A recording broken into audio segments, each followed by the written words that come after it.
mbégte àndaat ak yéen soir d'info mbégte bu rëy sax ndax ñi ayee tax muy sapeur pompier Sénégal ñu am mbégte ànd ceek capitaine Khoudia Ibra Mar ñi ngi lay nuyu. salaamaaleykum wa rahmatullah tonton Nder maa ngi lay fay bu baax. da nga baax ak bëgg ma jox cër. voilà di nuyu téléspectateur TFM yëpp. di jiital si nuyoo bi ñi nga xam ne ñoo ñu fi yónni. muy suñu hiérarchie di le général Mor Seck mi nga xam ne mooy commandé toute la brigade nationale des sapeurs pompiers. di beral nuyoo nag tous les sapeurs pompiers du Sénégal.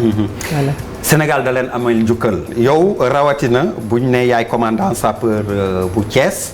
waaye it yow yaay première femme sous-officier et première femme officier des sapeurs-pompiers ñu la ciy ndokkeel. journée nationale ngeen dëgmal xam naa dinañ waxtaan ci liggéey bi lu yaatu dinañ wax it ci taxawaayu jigéen ñi ak naka ngeen def ba dugg si am ci taxawaay bi yëpp mais journée nationale bi ci alxames bii la.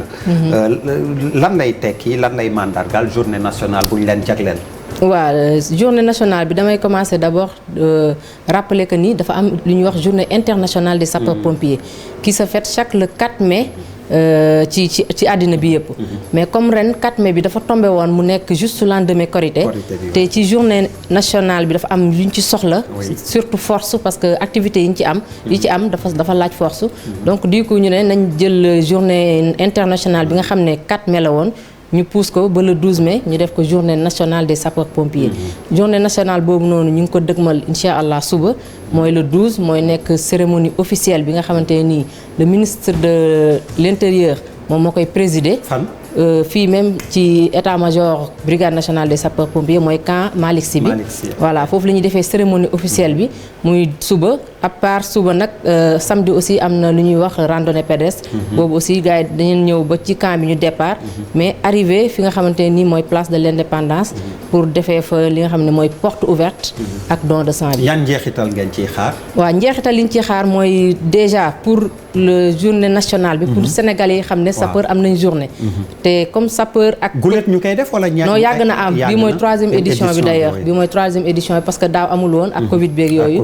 maintenant bi mooy 3e édition bi liñ ci jeexital bi comme je dis mooy. premièrement Sénégal xam ne sapeurs yi am nañ journée. parce que les rares moments comme ni ma koy waxee yi ñu amoon pour saafonte ak population bi. ay moments yoo xam ne yu neex la yu neex. maanaam parce que soit intervention la voilà maintenant comme journée bii nag journée nationale la. occasion la pour sapeurs yi ak population bi nga xam ne chaque jour ñu ngi liggéey ensemble. ñu gën a saafonte ci en temps de paix. moo tax ñu def ko journée nationale des sapeurs pompiers ubbi porte yépp nag. la journée de demain c'est une journée qui est très importante parce que quand sapeur bu ne ci biir Sénégal population ba nekk ci gox boobu mën na dem ci camp ba visiter def saafonte ak sapeur yi xëy ak ñoom di gont ak ñoom tout le temps sans oublier aussi journée bi nga xamante ne dañ ko jagleel mayem deret bi don de sang bi. mais justement boobu am na solo. trop waaw bu dee Dakar moom. samedi bi incha allah parce que suba lancement officiel bi lay doon rek. autorités yi ñëw fële ne ci camp ba. mais don de sang bi. mais don de sang bi c'est le samedi pour Dakar mais yeneen gox yi aussi. samedi fan ngeen koy defee. fii nii place de l'indépendance. ku fa ñëw mën na maye deret ci seen appel yéen daal ci seen tur ci suñ tur. yeneen camp yi aussi Sénégal gi yëpp ñu ngi woote pour don de sang yi parce que banque de sang yi fi mu toll nii. dafa am rupture. te ñun ku ñu xam ne dañuy liggéey ci ak hôpitaux yi. te comme ñun ñu ngi ci ak en phase avec la population xam nañ seen soxla fi mu toll nii ci sang. moo tax bi ñuy def suñu journée bi mu bëggoon rek yam ci wane lan mooy sapeur wane lan mooy suñu liggéey bëggoon nañu àndaale voilà am loo xamante ne nii dina am jeexital ci askan wi voilà alors bu dee don de sang bi wax nga ko randonnée pédestre tamit am na solo ndax wàllu tàggat yaram la te ni ngay wax day tax ngeen gën a jegeyantoo fan ngeen koy defee voilà randonnée bi départ bi caserne Malick Sy lay nekk mais bu ñu arrivé bi mooy nekk place de l'indépendance bu fekkee biir Dakar la mais yeneen gox yi ku nekk am nga sa itinéraire voilà donc ku fa jege rek dëkk bu nekk fi nga nekk ku ne xam nga bu dee yaa ngi organiser caserne voilà gën a jege alors ñu dem léegi ci liggéey beeg yooyu balaa ñu ñëw yéen jigéen ñi déjà yéen liggéey bi est-ce que jëli ay malade wala ñu accidenté ak yooyu naam. mais aussi est-ce que ci biir caserne yi am na fajukaay ndax léeg-léeg xale feebar ci koñ bi. mu jege leen. wala mu doon fooba gaañu ñu ne yóbbu leen ko sapeur. wala ko am malaise est-ce que loolu tamit mi ngi am ba léegi. am na ba léegi te yéen a ngi ciy taxaw. am na ba léegi camp sapeur boo dem presque am na. infirmerie te population autochtone bi ku fa ñëw. tamit foofu lay fajoo population bi sax la ñuy gën a faj que. sapeur yi si boppam. loolu lépp day wane. approche bi sapeur yi am. par rapport ak population bi. parce que comme li ma wax rek ci kër la ñuy jugee ci kër la ñuy dellu bu ñu sol tenue bi rek la ñuy nekk sapeur. donc ñun mënuñoo ñàkk a jege population bi. parce que loolu mooy suñu quotidien. moo tax camp boo dem am na infirmerie te aussi li nga wax dafa am solo yemul rek ci fay lakk. wala dem accident. métier sapeur dafa bëri ay branches. am na ay tailleur am na ay mécanicien waaw. am na ay tailleur. ah oui waaw ñun tenue bu ma sol sapeur rek a ñaw. commandé wu leen ko. non tenue bu ma sol. sapeur moo ko ñaw. ok voilà. am na fii lañ koy ñawee ci biir camp bi nii. am nañ fa benn atelier bu mag boo xam ne y a plus de 100 personnes. yoo xam ne dañ leen a formé dem nañ ba Maroc jël def formation boobu. ay sapeur lañ. ay sapeur lañ ñoom seen spécialité mooy tailleur. ba defar leen seen casquette yi. ñoo ñuy defaral lépp. macha allah fi mu toll nii jéggaaneetuñ dara daal. waaw donc ñoom ñoo ñuy defaral lépp spécialité bu ne am na fa. comme ni ma wax mécanicien am na fa. bu amee pour ñu war a dugg ci ndox mi am na ñoo xam ne loolu mooy seen spécialité. ñi nga xamante ne ni bu dee risque chimique la. am na ñoo xam ne seen spécialité loolu la bu dee effondrement seen spécialité loolu la. bokkul ak ñiy dem ci accident wala ci lakk. mais est-ce que côté matériel dina jàppani boo waxee risque chimique. matériel bi moo war a àndal. bu dee effondrement ni nga wax gis nañ dëkk yi am tremblement de terre. sapeurs yi dañuy jóge dëkk bu yu nekk di jàppalante. est-ce que yéen am ngeen jumtukaay yi war. waaw jumtukaay yi moom dañ koy sante yàlla guddi yi parce que sincèrement xamuma sapeur bu njëkk. mais guddi yi ñu toll. risque bi ma la fi jox bu ne am na matériel boo adéquat boo xam ne mën na ko lijjanti. vraiment temps yi boo seetaanee médias yee passé rek. président de la république jox nañu matériel yëpp. pour dire vrai amul camp booy dem guddi yi mu am par exemple. ku coincé ci oto ñuy andi fourgon kese parce que am na peut-être benn exemple rek laa lay jox VSR véhicule de secours routier boo xamante ne nii lépp lu ñuy soxla pour dagg oto bi wala pour désencarcérer yooyu yëpp mu ngi si lii bi gis nañ fi temps yi ay Zodiac yu ñuy jox lépp loo xamante ne nii daal risque bu nekk Sénégal la actuellement adapté wu nañ par rapport ak risque boobu pour mën a sauver population bi à ça. alors xam nañ ni seen métier jafe na sacerdoce la ak yëpp maanaam nit ki day jox boppam métier bi. yéen jigéen ñi rawatina nu ngeen def ba dugg ci métier bi ndax yomb na. waaw yomb na yombul parce que depuis jigéen ñi commencé dugg Bango. quand même commencé nañ ñun aussi di ñëw sapeur. parce que au début peut-être amul woon.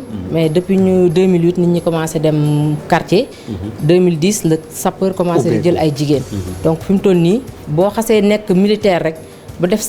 ba dugg Bango rek am nga possibilité ñëw nekk sapeur. pour nekk foofu nooy def concours la wala la. voilà mën nga dafa am 3 voies. bu dee militaire du rang nga maanaam catégorie boobu il faut nga jaar Bango à partir de Bango mën nañ la jël yóbbu la nga nekk sapeur boo defee sa quartier 2 ans aussi nga libéré mën nga def concours bi dugg. bu dee côté sous-officier bi aussi am na concours direct maanaam nga jógee civil vie civile directement nga def le concours. il faut avoir quel niveau bu dee vie civile. mën nga nekk BFM wala nga am spécialité bi. kon man ba léegi mën naa nekk sapeur. mën naa ñëw nekk def concours bi. waaw bu la ko âge bi mayee mën nga ñëw. ok dafa am limite d'âge. voilà day am limite d'âge. parce que aussi quartier dañuy soxla ndaw. oui voilà dañuy soxla ndaw. waxuma nag màgget nga mais quand même. non yow kay bi ñuy tàmbali yaa ngi ma naan tonton. sama tonton nga ci nga ma mettre hors catégorie. donc dañuy soxla ndaw donc il faut nga nekk ndaw même bu dee officier nga il faut nga def nga jógee directement université ñëw def wala nga nekkoon ci rang yi comme man jaar Bango def ENSOA door a def élève officier pour nga nekk officier. ok formation militaire carrément. waaw après nga doog a jël orientation voilà sapeur. bu fekkente ni foofu nga jaaree. mais mën nga jaar directement aussi nga ñëw sapeur. ok parle voilà yéen jigéen ñi est-ce que yomb na ci yéen ngeen am. vie de famille ba pare nekk lii ngeen nekk. waaw question boobu moom presque dañu koy poser mais man sama réponse tout le temps mooy damay considérer sama bopp comme jàngalekat. wala ma considérer sama bopp beneen liggéey bu dul sapeur. bu xëy jotee da ngay xëy dem liggéeyi. bu heure wàcc jotee bien vrai que nag bokkul parce que parfois nga monter garde maanaam nga war a fanaan ci camp bi. xam nga boobu bokkut ki war a wàcc 17h dem. mais day laaj nga def sa organisation. Sénégal la ñu nekk la grande famille elle est là. da ngay organiser wu de sorte que sa liggéey bu mu am faay. sa côté famille aussi bu mu am faay. maanaam say mbokk dina la jàppale say doom aussi dina nekk ci kër goo xamante ni yow boo demee liggéey di nga am quiétude boobu. yàlla aussi bu la suturaalee nga am borom kër bu la mën a comprendre. kon affaire ci camp yi ngeen di dëkk wala da ngeen.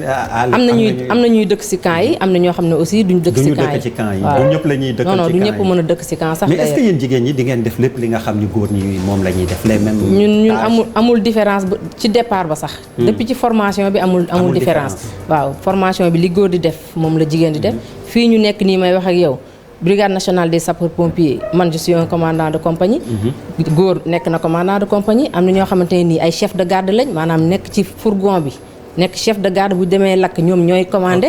am na ñoo xamante ne nii ñoom ay chef d'agré lañ ci ambulance bi am na ay mécanicien am na ay tailleur am na ay donc métier boo fi gis ci góor di ko liggéey ci biir brigade bi y a une femme qui est là-bas qui fait le même travail.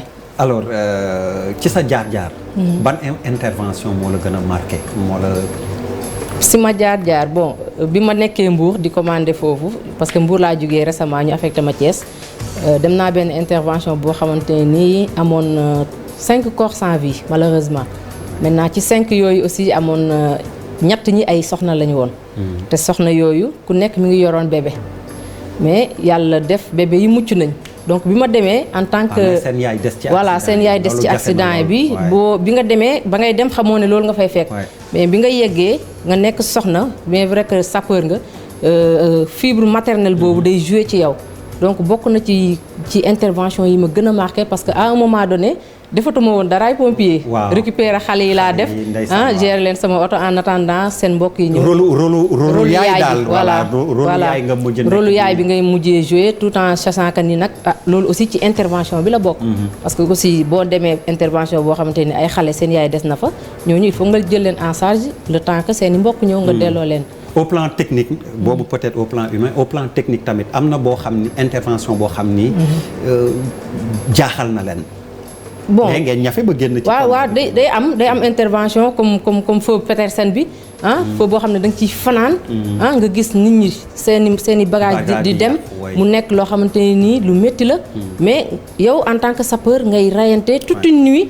nga yenduwaat fa ba le lendemain à 17h ñeneen ñi fanaanaat fa presque 2 jours pour mën a wax ne vraiment le feu est éteint mais après li ngay sante yàlla mooy malgré coono boobu noonu yow sa objectif atteindre nga ko. maanaam. certes feu bi yàgg na mais yow toog nga di wallu ba feu bi jeex.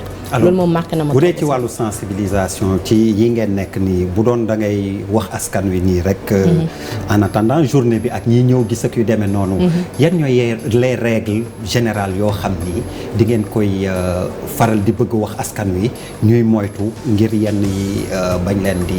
waaw première règle générale bi may njëkk a wax mooy nañ bàyyi 18 bi ñuy fooye. waaw boobu moom dama ciy insister. parce que boobu tamit xëy na waaw nit ñi dañuy kaas. nee nañ dañ leen di woo duñ leen jot. voilà duñ ñu jot parfois mën na bañ a nekk ci ñun. parce que interférence mën na am. mais aussi parfois nga toog di wuyu téléphone koo xamante ne nii dafa jël téléphone bi di fo. te ñun kon bari na li muy am. waaw mi ngi wàññeeku nag mais am na surtout ñi nekk côté Malick Sy bi nii nga xam ne marché yi bu la jegee da ngay gis ku jënd téléphone am sax woote ne allo nga ne allo mooy dama doon essayer ndax baax na. après couper téléphone am donc yooyu yëpp daf ñuy arrivé mais à part loolu aussi bëgg nañ nit ki bu ñu ooyee téléphone di ñu jox intervention mu ànd ak dal mu déglu ñu parce que sensibilisation boobu li tax ma di ko joxe mooy boo nekkee ci panique certes doo xam li xew mais day laaj nga ànd ak dal pour que ki lay secourir si mën a xam fan lay jaar ba ñëw parfois aussi ñuy naan sapeur dafa yéex a ñëw mais sapeur damay wax ni sapeur bu nekk ci bëccëg amul fitu ñu sonné ko 1 minute mu des ci camp bi. mais luy expliquer souvent kon ñuy wax loolu. woo nañ sapeur depuis 30 minutes ñëwuñu. bon il faut savoir aussi que ni ñun bu ñu génnee tali bi dafa am ñu ko bokkal. dañuy ñaan priorité te aussi am na heure de pointe yoo xam ne mën na ralentir suñu progression. mais il faut juste savoir aussi que ni sapeur bu ñu woo rek bu sañoon boo ko wooyee midi. balaa midi 1 minute. mu ngi yegg si parce que loolu mooy suñu devise. ñun bu ñu sañoon kenn sax du nekk si détresse. d'autant plus que nag boo xasee nekk si détresse ba wooñu te muy suñu liggéey li ñuy bëgg mooy boo gestoo rek gis ñu. voilà dinañ gis tamit léeg-léeg ay oto yu ngeen di prépositionné ci loolu tamit. loolu lépp dañ ko def pour gën a jege pour anticiper pour gën a jege. population parce que man dama doon kii je me suis dit que ça devait être ça mais je n'ai jamais eu l'explication. C'est l'occasion. xam nga au début camps yi oto yi dañ daan des ci camps yi. maintenant dañu mais pourquoi oto yi di des ci camps yi heure de pointe accident am nga war a génne ci camp bi war a topp oto yi maintenant on s'est organisé de sorte que heure de pointe muy suba muy ngoon. dañuy tasaare oto yi ci biir dëkk bi nga xamante ne nii fu intervention amee rek comme ñun dañuy liggéey ak ay rajo ak aussi géolocalisation bu ñu nekkee ci biir centrale bi ñi nga xamante ne nii ñooy gis lépp ñu xool ki gën a jege ñu sonné kooku noonu woo ko téléphone mu départ donc du coup day réduire les délais d'intervention fi ñu waroon def 5 minutes doon fa def 2 minutes pour agsi ci yow. léegi gis nañ tamit ñoo xam ni ay moto dañ ci voilà noonu la ñu tuddee les MIR moto d'intervention rapide pourquoi ñu def ko aussi surtout Dakar parce que gis nañ ne circulation bi dafa xaw a métti te moto yi ñooy gën a fluide pour mën a dugg ci mais moto yooyu ay ñi koy monter ay pompiers lañ ak keneen la boo xoolee 2 la voilà keneen ki aussi infirmier la jàng nañ les premiers gestes de secours importance MIR boobu noonu mooy dina gën a gaaw pour yëg ci ñëkk a def les premiers soins en attendant que ambulance bi ñëw def évacuation bi. donc boo amoon message booy àggee mbokk Sénégal yi balaa ñuy. waaw message bi ma leen di jox moom mooy comme journée bi mooy fi mu toll nii suñu yitte. dañuy woo toute la population sénégalaise ñu ñëw wuy ci sapeur parce que ñoom ñoo daan woote 18 ñun ñuy ñëw tey nag 18 moo woote na ñëpp ñëw wuy si ñu ñëw surtout joxe def don de sang bi accompagner ñu ànd ak ñun aussi ci randonnée pédestre bi pour gën a saafonte ak ñun gën ñu xam ñun aussi ñu gën leen xam. maa ngi ci seen mission yi xëy na tamit balaa ñuy dem rek nga limalaat ñu ko nit ñi xam yan mooy seen domaine d'intervention en général. ñun amuñu pour dire vrai. heure boo ñu wooyee guddi yi même bu fekkante ni nekkul loo xamante ne nii ñun ñoo ko war a def. dinañ la wax kan moo ko war a mën a def. parce que sénégalais dafa jaakaar ne sapeur fay lakk ak accident kese la. mais ñun suñuy mission. yi gën a am importance sax. c'est avant l'intervention mooy les missions préventives. exactement le fait di wàcc sur le terrain di sensibiliser nit ñi. di anticiper pour que risque bañ a am. parce que ñun on préfère. bañ a xaar ba jéeya am ñuy ñëw nous on veut vraiment être dans la prévention moo tax parce que moo ëpp importance ki nga xam ne def na fenn ay moyens da ngay ñëw wax ko sa moyens yi boo bëggee protéger ko lii ngay def wala même bu fekkee def nga ko am jéeya bu ñëw balaa ñun ñuy yëg si waroon nga am ay moyens yu nekk fi yoo xam ne di nga mën a def action avant ñuy yëg si donc mission prévention yooyu dañ koy def te ci la ñuy gën a yëngu sax que mission yi nga xamante ni ay intervention la. effectif ak caserne yi doy na. effectif ak caserne du mos a doy parce que dund day yokk nit ñi di yokk population bi di gën a yaatu mais nag guddi yi ñu toll ñu ngi sant yàlla bu baax parce que ñaanuñu yàlla wala xalaatuñ ne am na jéye buy am ak fu munta doon ci Sénégal ba dépasser camp bi nga xamante ne nii moom lañ fa teg te commandement bi góorgóorlu na bu baax surtout ci maillage yu territoire bi tey boo xoolee presque Sénégal li fi amul caserne moo gën a néew ci ñi am caserne fi am caserne moo ëpp daal voilà. mais comme ni nga wax du doy et puis yéen tamit seen grade yi c'est comme dans l'armée. waaw nous sommes des militaires. oui caporal la ak. caporal même kii voilà ba général. yàlla nga dégg général. allahumma amiin yaa rabbi. ñu ngi lay gërëm di la sant. maa ngi sant bu baax ñu leen di gërëm di leen sant Soir d'info ci kanam tuuti xibaaru marax yi di ngeen ci ànd ak soxna tey Fatou Kiné Deme ci kattanu borom bi moom moo leen koy àggee gannaaw nasaraan si ñu dellu si waat mottali Soir d'info ci nasaraan lay doon doog a tàggoo ci kattanu borom bi.